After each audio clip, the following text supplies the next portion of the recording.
You've probably heard the words activation and deactivation thrown around when talking about attachment trauma. But what if the way they've been explained is actually keeping people stuck? If the words don't match the real experience, healing gets delayed and shame takes over instead. Now, this is part 5 of my 5-part series, The First Step Towards Healing Insecure Attachment, Better Labels, Real Healing.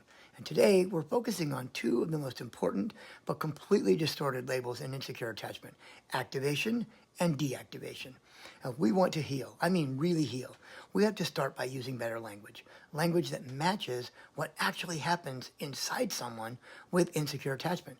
Language that helps the brain rewire, not stay stuck in shame or fear. Now, activation should be called attachment alarm response. Instead of simply calling it activation, a clearer term would be attachment alarm response. Activation is a true attachment science concept. It describes how the attachment system fires up when connection feels threatened. It gets distorted in popular culture when it's reduced to just describing panic behaviors instead of the internal emotional alarm system.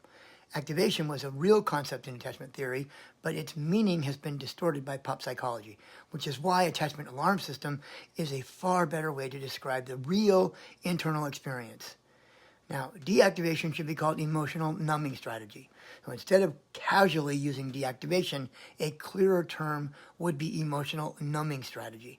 Deactivation is a true attachment science concept. It describes how avoidants suppress or mute emotional needs to protect themselves from perceived vulnerability. It gets distorted when people casually describe it as simply needing space or getting clarity, missing the real emotional shutdown underneath. Deactivation was a real concept in attachment theory, but it has been heavily distorted by pop psychology, which is why emotional numbing strategy is a far better description of avoidant defensive behavior.